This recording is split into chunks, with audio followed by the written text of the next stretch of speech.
Okay. Good morning, everyone. You all ready? Yes, sir. All right.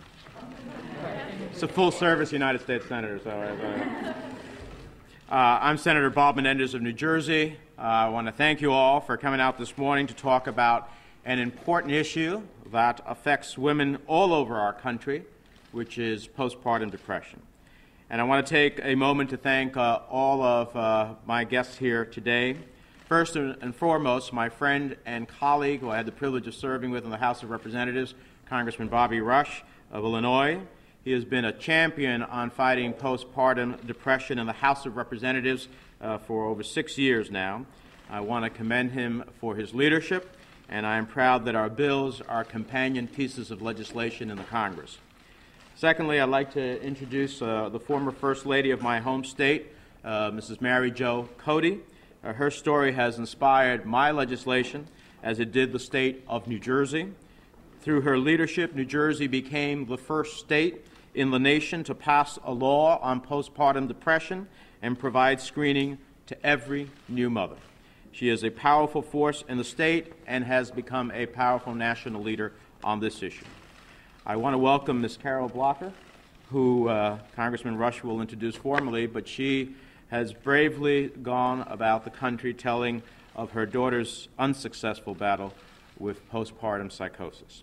And I understand that it is her story that has inspired Congressman Rush's efforts in the House of Representatives, and I know her words have inspired and comforted many mothers.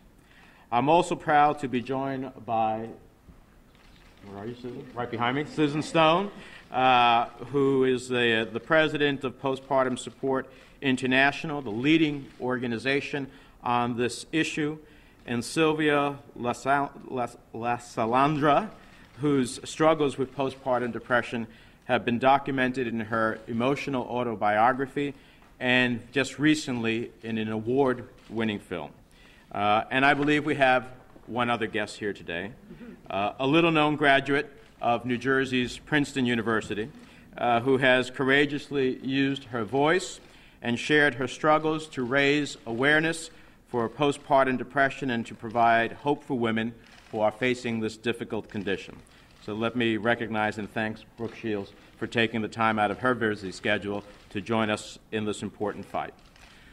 Now, all of these women are a force to be reckoned with, and I know Congressman Rush and I are glad they're on our side. This Sunday, and you'll see what I mean in a moment. This Sunday, of course, is Mother's Day, a day on which we show our appreciation to our moms and take the time to thank them for all that they have done for us. That's why I am introducing the Mothers Act today. As you will hear from our well-noted guests, postpartum depression has a major impact on mothers and families, and it has not gotten the attention it deserves from Congress. Congressional action to combat postpartum depression would be a wonderful gift to moms across the country. Many new mothers sacrifice anything and everything to provide feelings of security and safety to their newborn children. I believe that it is our duty to provide the same level of security, safety, and support to new mothers in need. However, we know that there are all too many mothers in need who are not receiving this vital support. In the United States, 10 to 20% of women suffer from the disabling and often undiagnosed condition known as postpartum depression. That's as many as 800,000 a year. But all too many are unaware of the condition and go without the treatment they so desperately need. This legislation would directly address this issue. In awarding grants to states, it will require doctors and nurses to educate each and every new mother and their families about postpartum depression before they leave the hospital. It will provide opportunities for new mothers to be screened for postpartum depression, and it will provide social services to those who are struggling with the condition. And finally, the Mothers Act is a gift not only to the mothers of today, but to future moms. By increasing funding for research on postpartum depression, we can begin to unravel the mystery behind this illness and discover better tools for treating it. We must attack postpartum depression on all fronts, with education, with screening, support, and research, so that new moms can feel supported and safe rather than scared and alone. On this upcoming Mother's Day, I urge our colleagues to join us in thanking moms throughout the country by combating this heartbreaking condition and by moving forward with this legislation. Let me now introduce to you a senior member of the House, a colleague who I had the privilege of serving with, Representative Bobby Rush, who sits on the powerful Commerce Committee, which has jurisdiction over this issue, and who has introduced the companion legislation known as the Melanie Stokes bill in the House. Congressman Rush. Thank you so very much, Senator Menendez. It's indeed a pleasure to be with you once again. I remember the times when you and I collaborated on many issues when you were a member of the House of Representatives. Good morning. I want to thank Brooke Shields and First Lady Cody, Susan Stone, and Ms. Lasalandra, Ms. Blocker, who's my constituent, and all of you who are gathered here this morning. Almost 7 years ago, in Chicago, Illinois, I was watching the evening news, and there was a lead story that came across the news, and it said that Melanie Blocker Stokes was missing. I knew Melanie, I knew her family. As a member of the City Council, she was my constituent. And I was alarmed, as many Chicagoans were alarmed. 3 days went by, and we feverishly sought information about Melanie's whereabouts and prayed for her safe return. I believe it was a Saturday afternoon, sunny day like today. The news was interrupted the normal programming, and they said that Melanie Blocker Stokes had been found on the near north side of Chicago, and that she had jumped out of the upper floors, I think it was the 12th floor of a hotel. And it said something to me that the newscaster said something, used a phrase that I've never heard before, and he said that Melanie was suffering from postpartum psychosis. And as I began to look at this illness, I discovered that it's an illness that we had mostly known as being baby blues. And I talked to my staff about it, and I said we should do something about this. And then we introduced the bill, the Melanie Blocker Stokes Postpartum Depression Act. And we've been introducing that bill continuously for the last 7 years. Melanie, I found, was on countless medications. Melanie was married to a physician. Melanie came from a very successful and prominent and proud family. But yet and still, she was missing. And she died from this horrible, horrible illness. This bill, the Melanie Blocker Stokes Postpartum Depression Act, currently have 117 co-sponsors. And I was really surprised when I was working the floor and working my colleagues to become co-sponsors. Many of their wives, daughters also had suffered from postpartum depression. And so they were eager to sign on to this bill. We've had at least 2 hearings in the Commerce Committee on this bill, one as recently as last week, and I expect this bill to become law. I expect this bill to pass out of the House of Representatives in the next few weeks. And so I'm elated and really humbled by the participation and by the leadership of my good friend, Senator Menendez, in his sponsorship of the Mothers Act. This is the time. There's no better time than now for the Congress to move and to deal in a resounding way with this particular illness. Sometimes I wonder if men had an illness called postpartum anything, we would have dealt with it many years ago. So I urge my colleagues to right now enact this legislation both in the House and in the Senate, and let's get it to the President's desk and make it law. Thank you.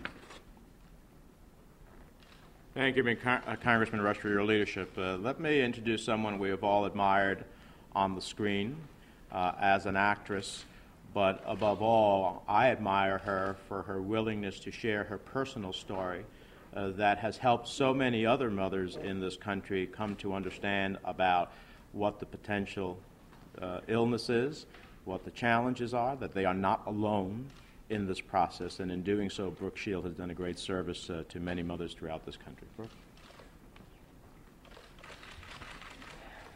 First of all, thank you very much for giving me the opportunity to talk about such an important issue. I'm obviously not a legislator. I'm a mother. I'm a mother of 2 daughters, and after the birth of my first daughter, I suffered acutely from postpartum depression. Now, the biggest tragedy of all of this was that I did not know that I had postpartum depression. I did know that I wanted to die. I did know that I was incapable of holding or looking at or kissing or smelling or singing to my perfect, tiny little baby. I just couldn't fathom that I would have something called postpartum depression. It just wasn't going to happen to me because I wasn't going to be that person. It was ridiculous. I did know that if I stayed too close to my baby, that I would start to feel weak in the knees and I would start to get dizzy and start to faint. I knew that I cried all the time. I still didn't know I had postpartum depression. I knew that I was beginning to seriously plan ways that I could disappear quietly but permanently. What I did not know was the very thing that could have spared me and my entire family irreparable damage and deep, deep misery. In my mind, all I could think of was that I was a bad mother, and my daughter and my husband and everybody around me would have just been better off without me. And it was very clear and rational. It wasn't dramatic. It was just the best thing for me to do would be to leave. I had made a huge and horrible mistake. I was an incapable mother, and I needed to just disappear. I remember going to my doctor for one of our first early visits, and he said, how are you doing? And I looked him in the eye, and I said, I can't do this. I really can't do this. I've made a horrible mistake. I don't think she can be taken back, but I can't take her home. She really can't stay with me, and I've changed my mind, and it would really be better if I just didn't have to do this. So just help me not do this, please. And he said, oh, you know what, it's fine. You'll be fine. My wife went through the same thing. It's the baby blues. You'll be, you know what, it's hormones. You'll be fine. You'll be done very soon. I was told not to worry, that it was just going to pass. And now in my life, I've always thought, work hard enough, you get an A. You work hard enough, you pass the test. You work hard enough, people like you. Nothing's too difficult to deal with. You just get through it. You're strong. You handle it. This flattened me. It absolutely destroyed me. I was rendered completely inept in just getting up in the morning and not sobbing through the whole day. I used to hide in the shower and just ironically, a fetal position in the shower and just put hot water on and just hope that it would melt me away. Nobody said anything to me about this. Nobody warned me. Nobody gave me any indication that this could possibly happen.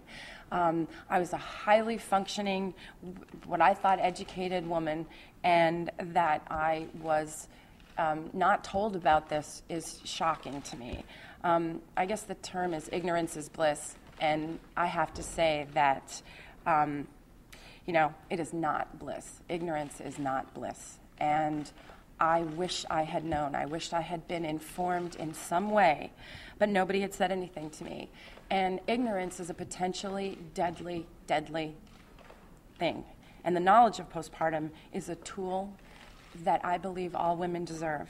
And this bill represents that tool, and it's an easy gift to give to women everywhere. I mean, I wish that when I was going through my pre-delivery that some professional had sat me down and informed me and just given me information that I could then do what I wanted with it.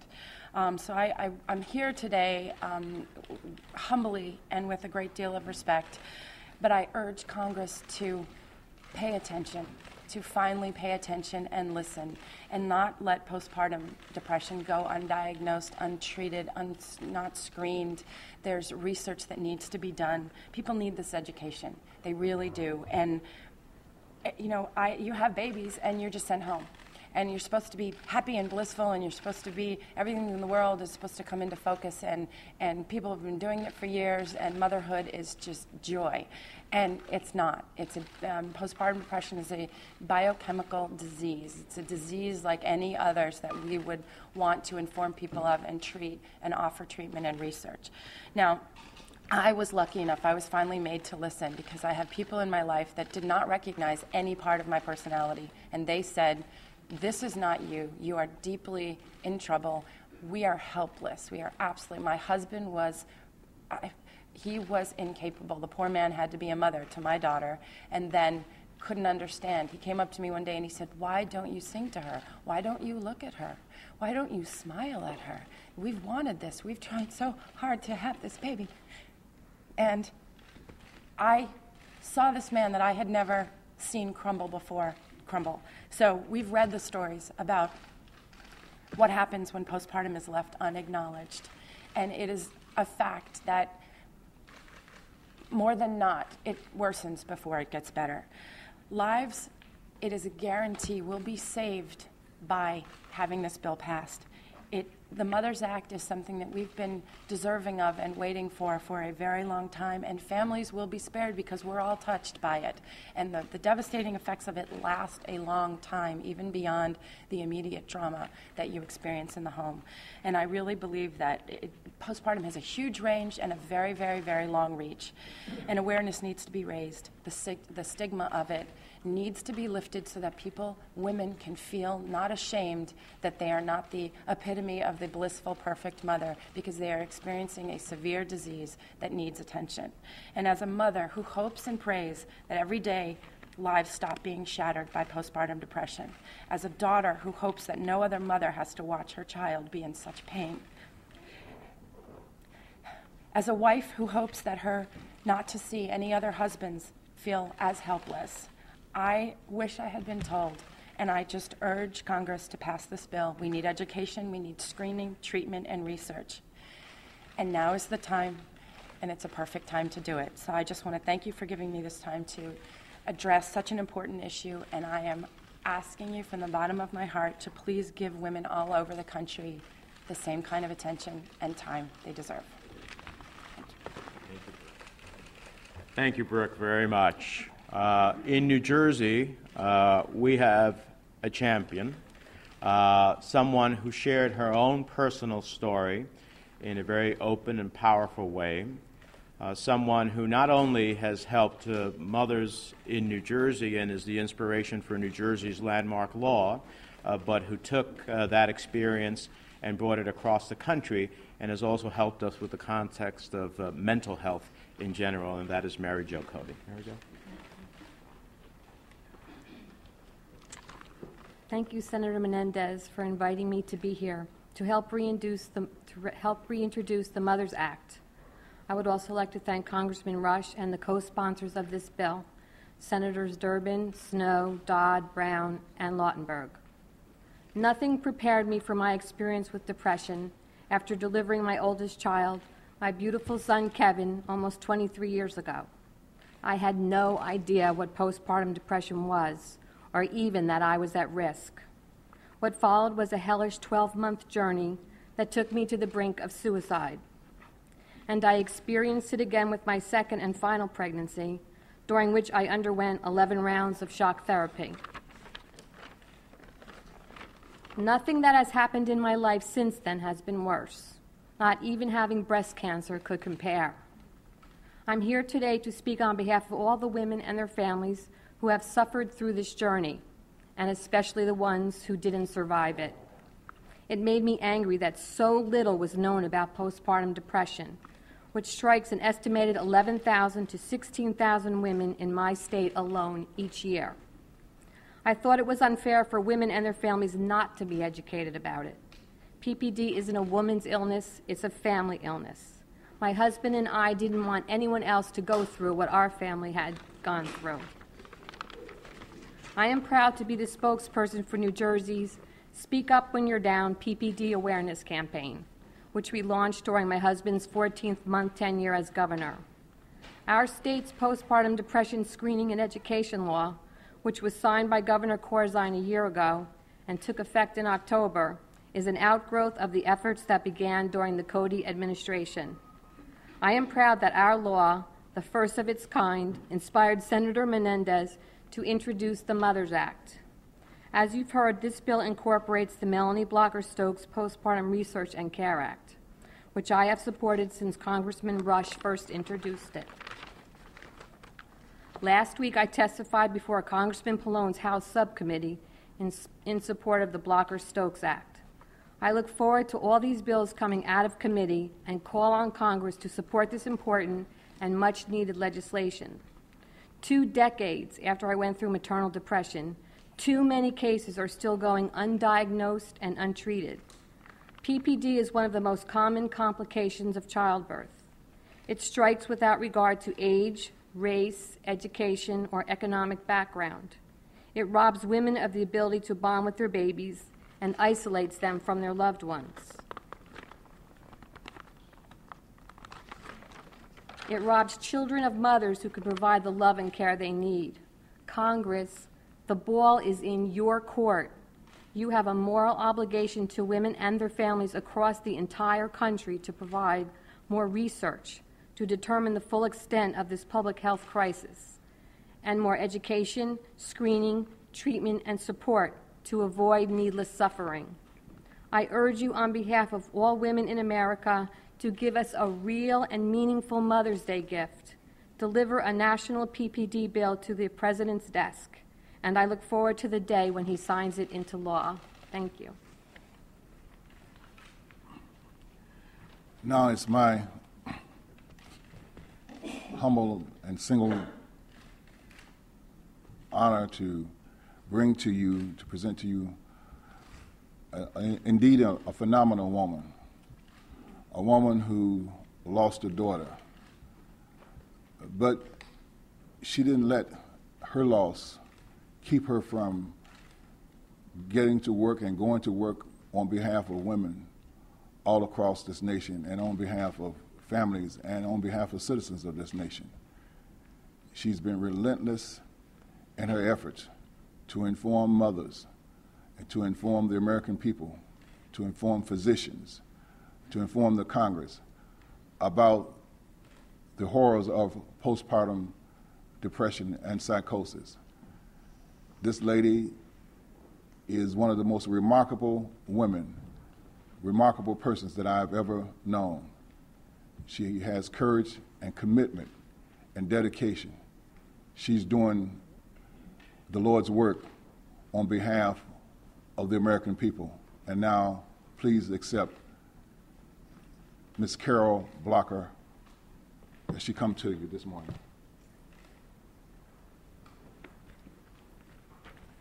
Good morning, Congressman Rush, Senator Menendez, Mrs. Cody, Mrs. Stone, and Mrs. Shields. My name is Carol Blocker, and I am the mother of Melanie Blocker-Stokes, the proud grandmother of Summer Sky, and an advocate for all women, mothers, and grandmothers throughout this country who have suffered from postpartum depression. On July 12, 2001, as the sun rose over Lake Michigan, my beautiful daughter Melanie stepped out of a 12th floor window to her death, and my heart died that day. Postpartum depression is real, and it affects 1 in every 1,000 mothers. Many mothers, yes, am I that tiny? Thank you. Many mothers, like my daughter, have normal pregnancies, but sink into a deep and dark depression after giving birth. For my daughter, 6 weeks after giving birth, at her routine postpartum checkup, she said that she felt hopeless. Melanie was hospitalized 3 times, and each time the doctors prescribed different combinations of antidepressants, anti-anxiety, and antipsychotic medications. But Melanie's depression had deepened to the point that she wouldn't or couldn't take her pills. Thank you, Congressman Rush. Thank you for honoring my daughter's life and legacy through your legislation. Congressman Rush's bill, the Melanie Blocker Stokes Postpartum Research and Care Act, will provide money to groups to educate our communities on postpartum depression and enable the National Institute of Health to do the much-needed research in the field of postpartum depression. Too many, the tens of thousands of women have suffered, endured, and lost their battle to this disease. This legislation, if it were a law in 2001, could have prevented my daughter's death, and my granddaughter would have her mommy today. I hope and pray that this legislation will soon be passed and spare countless other women and their families from the horrible consequences of this disease. I implore Congress to do the right thing, answer my prayer, and honor my daughter's life. Pass Congressman Bobby Rush's bill, the Melanie Blocker Stokes Postpartum Depression Research and Care Act. I want to say this off the record. I am really kind of weepy because yesterday Summer asked me when I was driving her home from school, she said, "Mommy, it's Mother's Day. Do you think I can bake my mommy a cake and take it to where she is?" And I told her we would do it. Thank you. Thank you, Mrs. Blocker, for sharing your very personal story. Let me introduce to you Susan Stone, who is the president of Postpartum Support International, a leading national advocacy group on dealing with the disease of postpartum depression.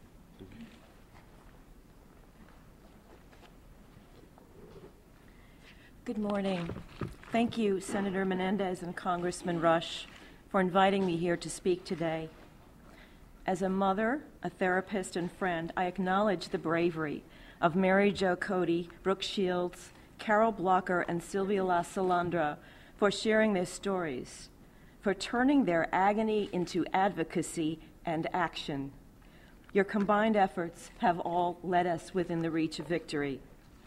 As president of Postpartum Support International, I am proud of our worldwide network, which facilitates linkages to information, provision of services, and educational opportunities all throughout the United States and around the world. We recently added Iran.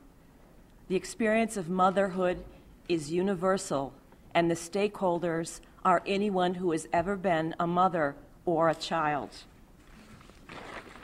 We are grateful for the dedicated efforts of Senator Menendez and Congressman Rush, who have heard the message and led the charge to respond with compassionate action, lending their own courage and power to end needless suffering.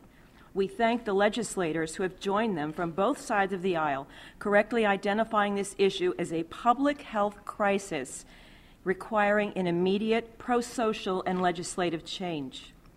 We are also grateful to the media who over the last 2 years have played a critical role in mainstreaming our issue through news feature stories, storylines for entertainment programs, and public service efforts, such as the strategic campaign of CBS Cares, which has helped boost awareness and personalize PPD. Such programming, responsibly handled and well-researched, helps to end ignorance rather than sensationalize tragedy. Great progress has been made, and we stand at a pivotal moment in the life of this issue, but the outcome is not yet achieved. I am asking every organization and individual to return to your communities, intensify the dialogue, and ask your elected officials the hard questions by demanding to know where they stand on this issue and requesting their support of this legislation. Study after study concludes that the quality of the maternal-child relationship is predictive of future emotional and social health for the mother, child, and family. Study after study concludes that the consequences of untreated maternal depression range from isolated misery and shame to death. While some states have made great efforts in development of responsive programs, these programs face uncertain survival without a federal mandate. Only a federal mandate will ensure that every woman has access to needed programs throughout the perinatal period, regardless of economic or social status. Our country has faced some moral challenges over these last few years. Here is one moral challenge that can be successfully met, that acknowledges the full spectrum of maternal experience and protects our nation's most critical social dyad and future hope of mother and child. PSI's message to women suffering from these illnesses is, you are not alone, you are not to blame, and with help, you will be well. That help must ultimately come from a consistent and combined effort in the medical, social, psychiatric, and legislative communities. Let not one more story of suffering and death end in futility. Please continue your support of the Mothers Act and the Melanie Blocker-Stokes Act until we reconvene to celebrate their passage. Thank you.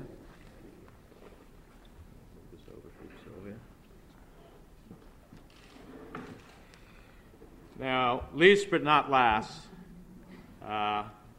she may be the smallest one in the group, but she is a firecracker, I'll tell you. Everybody knows here what I'm talking about. So, Sylvia LaSalandra, whose book, A Daughter's Touch, just was turned into an award-winning short film, and who herself is a survivor of postpartum depression. So, Sylvia, the stage is yours. Hello, and can you believe I'm wearing 5-inch heels? My name is Sylvia LaSalandra Fidela, and I am a postpartum survivor. I want to thank Senator Menendez for giving me that opportunity, for sharing my story, a story that is always so difficult to tell. It was a bad day for PPD when it affected Brooke Shields, Mary Jo Cody, Carol Blocker, and Sylvia LaSalandra. Did PPD really think we were going to go down without a fight? We are only 4 women out of thousands that are affected each year. As the late Reverend Martin Luther King once said, life's most persistent and urgent question is, what are you doing for others? Today, these women have shown you exactly what we are doing for countless women, children, and families affected by postpartum depression, by sharing their personal, difficult stories, stories that are always, always so difficult to relive. We are proof that this insidious illness called postpartum depression can affect anyone at any time. I gave birth on August 10th, 2000, to a beautiful 5-pound, 13-ounce baby girl, Melina. It should have been the happiest day of my life, but it felt as if my life had just ended. I spent 5 days in the hospital, and during those 5 days, I never held her, I never fed her, I never changed her. I even spoke to the nurse about giving her up for adoption. The day finally came when I was going to take my baby home, and I started to cry. I pleaded with one of the nurses to try to help me. I remember the nurse just patting me on my shoulder, looking at me, and saying that what you're going through is called the baby blues. and I would feel better in a week. I knew in my heart that it was more than a bad case of the baby blues. I was so desperate and not wanting to take her home that I started praying the rosary, that my husband, Michael, would forget the car seat. New Jersey state law says that a hospital cannot release any infant without a car seat. I thought, hey, my husband forgets everything else, why would he remember the car seat?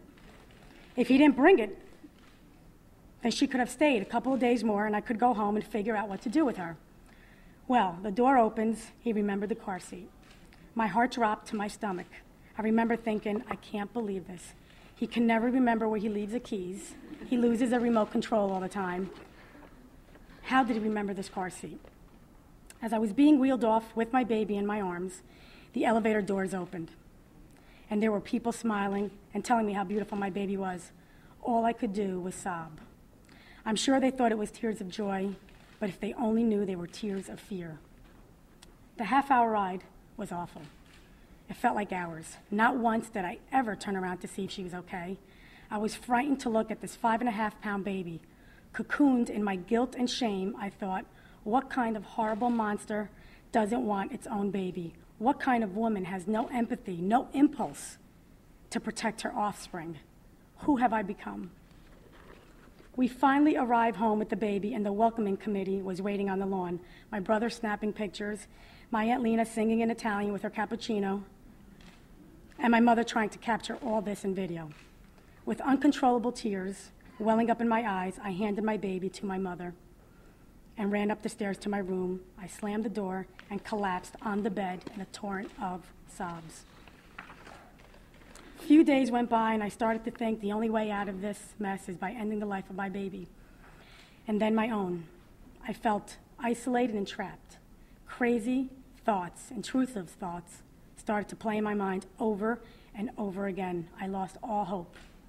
I dozed off one afternoon as my daughter lay sleeping peacefully in her bassinet. It was during this nap that I had a horrible nightmare. The nightmare began with the sound of my baby crying. The crying grew louder and louder. I knew it was up to me to stop it. I picked up a pillow from the bed. I said to myself that it would be over soon. I would have my life back. I could start over. With the pillow in my hands, I stood in front over her bassinet, afraid to look inside. I thought if she saw my face, she would know. So I closed my eyes tightly and waited. Minutes, hours, days passed as I stood at the front of her tiny grave, where she would sleep forever, peacefully, never to know the failure of her mother, never to feel the pain of life, the despair it brings. The crying stopped. It was done. I bolted upright in bed, sweat dripping into my eyes. I jumped to the floor and ran to the bassinet. Melina was there, sleeping peacefully as usual. In the week that she'd been alive, she rarely cried. I had done all her crying for her. Tears streamed down my face. It's okay, little one, I reassured her. Everything will be okay. She turned her head slightly, but remained asleep. She knew what I wanted to do. I turned my back on her, unable to bear the shame. I ran over to the nightstand and emptied all the contents of my prescription medication on the bed. I picked up a handful. As I was ready, Melina sighed and stirred. My mind snapped to attention. I reached for the phone and called my mother. I could barely speak at that moment. Ma, I can't do this. Please help me. I'll be right there, she reassured me in her heavy Sicilian accent. Sylvia, don't do anything stupid, okay? Don't do anything stupid. Do you hear me? I promised her that I wouldn't. Barely 10 minutes had passed when I heard my mother's footsteps growing louder and louder. Without a word, she flew to the bassinet and picked up Melina. She grabbed my hand and looked into my eyes and told me that it was going to be okay.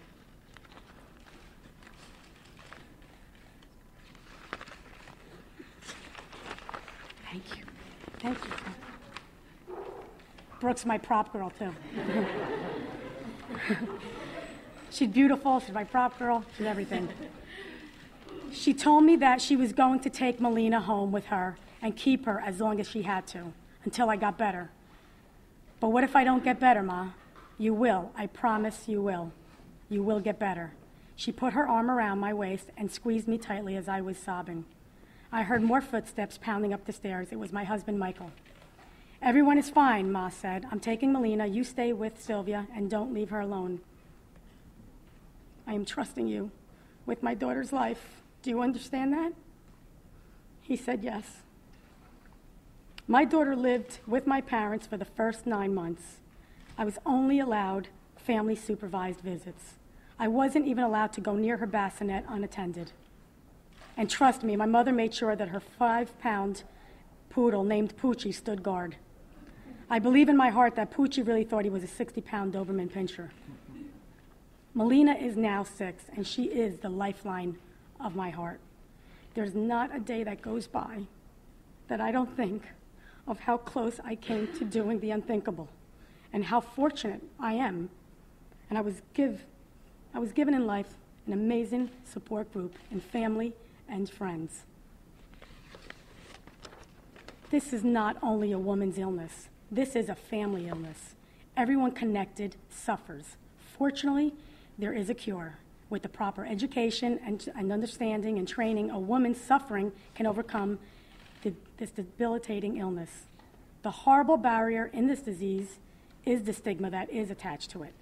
Women are so afraid to come clean. They're so afraid to stand up and say that they need help, that they have intrusive thoughts. When someone suffers any other disease, whether it's cancer, heart disease, diabetes, we are not afraid. We're not afraid to share that story. Postpartum depression should be no different. We all have the desire to be understood. Why should postpartum be deprived of that?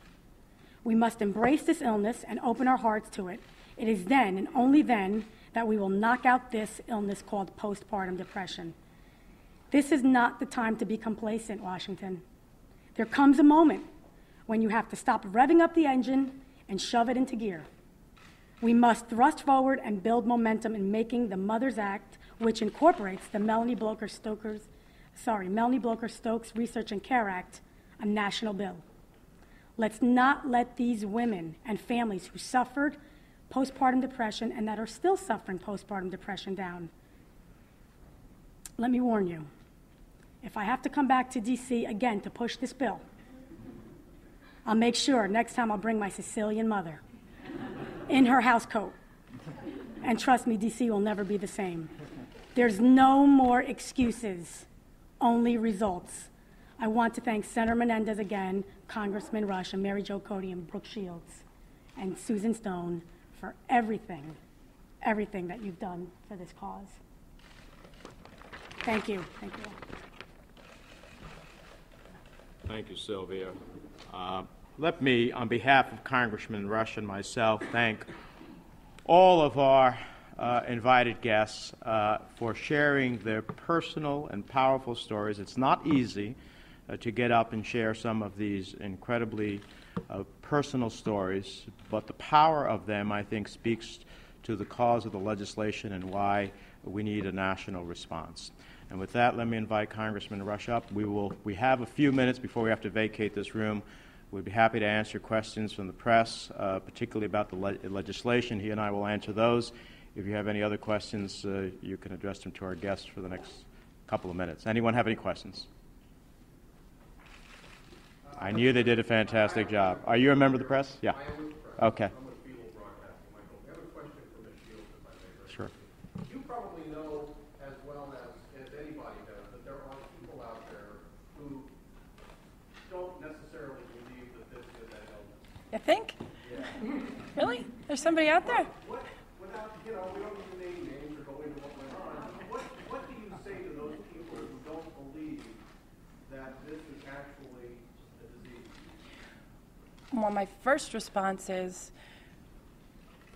grow some ovaries and then we'll talk. My more serious response is look at the research, look at the biochemical aspects of and the medical aspects of it is called a disease. And I would say everyone's entitled to their opinion.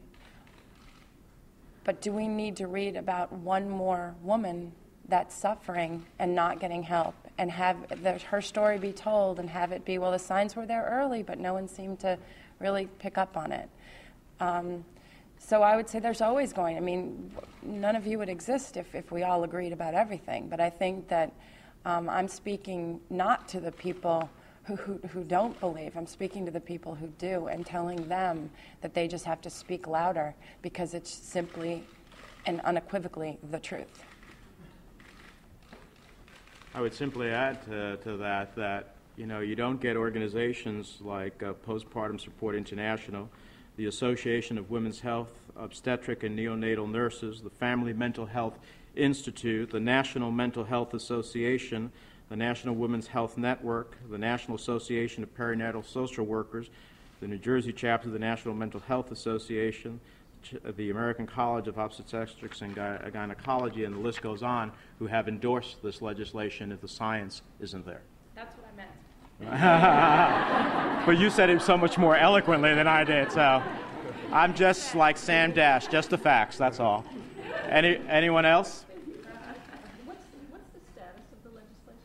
Bobby, you want to talk about where we're at in the House? Well, in the House, H.R. 20, we've had, as I said before, we've had 2 hearings, one as recently as last week, and right now we are planning to bring the bill before the full committee for a markup within the next few weeks.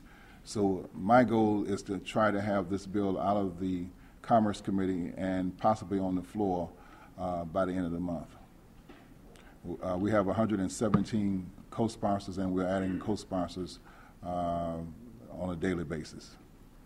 We are introducing today in the Senate, our lead Republican co-sponsor is Senator Olympia Snowe. We have a series of members who have co-sponsored. We are going to offer it to all the rest of the Senate today, and we're going to hopefully talk to Senator Kennedy, in whose jurisdiction this will be. He's very supportive. We look forward to the House moving their bill, bringing it over, joining it here in the Senate, and then moving it along. Senator Menendez, one quick question. How much money are you looking at for research? Well, what we've done is provided for such sums as may be appropriated. Obviously, while we don't have a specific figure, we're going to make it. We're going to seek to make it after we by authorizing this way. We are not limited. So therefore, we seek to make it as robust as possible. And just to give you a sense, in a New Jersey context, I think our annual appropriation is about $4.5 million. So that's just one state. So it gives you a sense of where it should be nationally.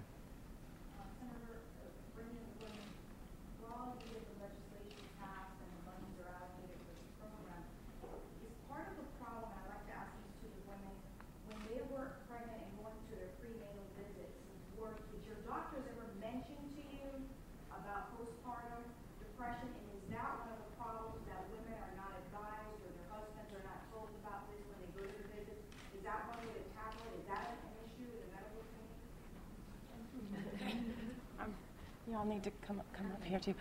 It was never mentioned to me once. I was never told of the potential or the possibility, and I was of the mindset of just the women that I had read about in the papers. So if it had even been the thought of it, just never even occurred to me, because I would have paid attention to the potential, especially because with my first child, I also went through 7 in vitro attempts. So just hormonally and biologically, I would have been, now I know in hindsight, I would have been a primary candidate and had many of the precipitating events, but it was not even mentioned. All that was mentioned was how beautiful my life was going to be when this baby finally came.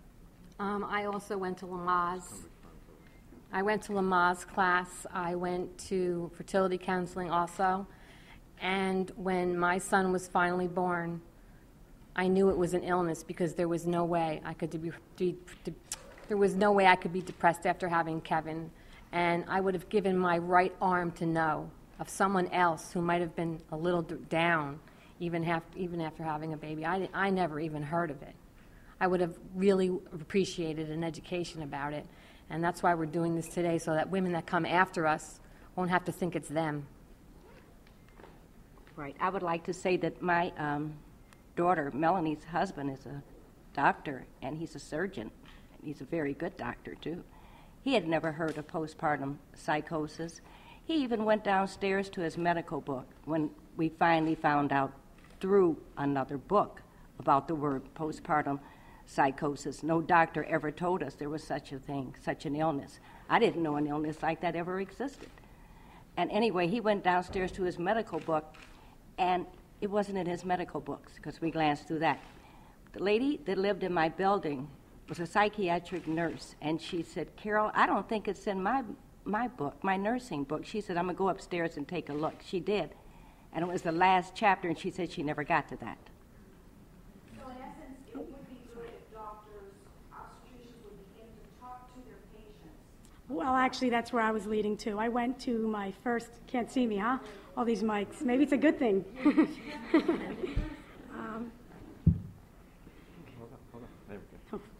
I'm like this. When I finally arrived home, actually mine was a C-section, and I went and he checked my stitches, and I basically told him that I was feeling really down. He saw it in me. Oh, it's fine, don't worry about it. And I asked him if I could be medicated. He said, no, don't worry about it. The first 2 weeks you'll feel this way, and then you'll be back to your old Sylvia. But I actually begged him, and I went to the first psychiatrist. The first month, postpartum depression was never, ever, ever mentioned.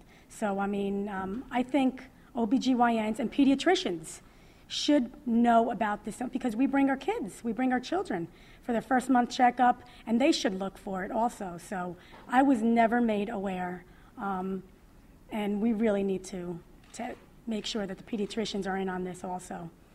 I'm not going to stand up on the box with you, but I just want to add that what's so ironic about having a new baby is that you have to go for weekly checkups of the baby. And so you are in the environment every single week going through the baby's entire system and their behaviors and what they're eating and what their poop looks like. Yeah. And seriously, and you're very, very rarely asked how you're doing.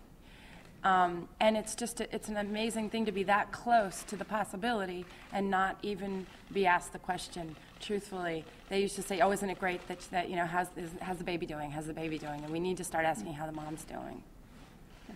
And to your question, part of our, you can stand right there, right? Part of our... I'm sorry, guys. This is what happens when you're I this told small. her she's a firecracker. I also told her don't think about running against me. I'd be worried.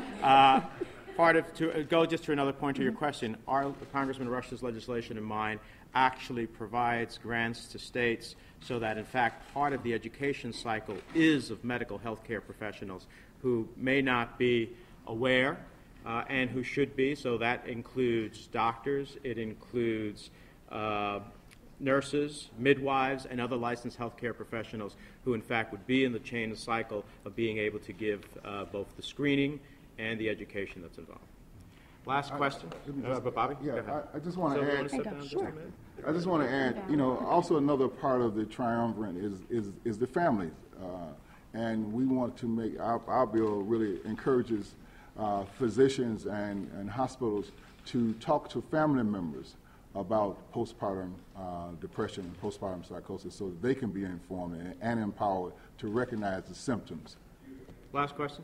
Yeah, I have a question for Ms. Shields. I wonder, is it still difficult for you at this point to talk about your experience?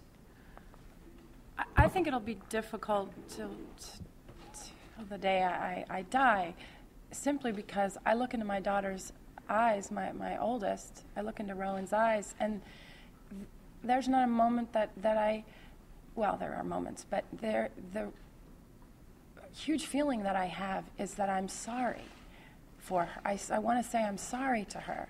And I can't spend the rest of our lives together feeling like I need to apologize to her. It's just not fair.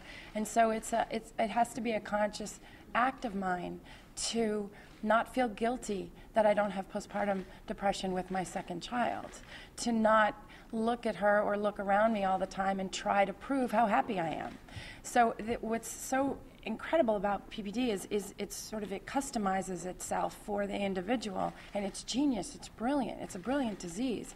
And even when you think you've gotten past it, whether your treatment has worked or you found the right balance of the variety of different ways to treat it, you never are not living with it to a certain extent, because it has altered what should be as natural a progression as possible of the maturation of a child and their relationship with their mother.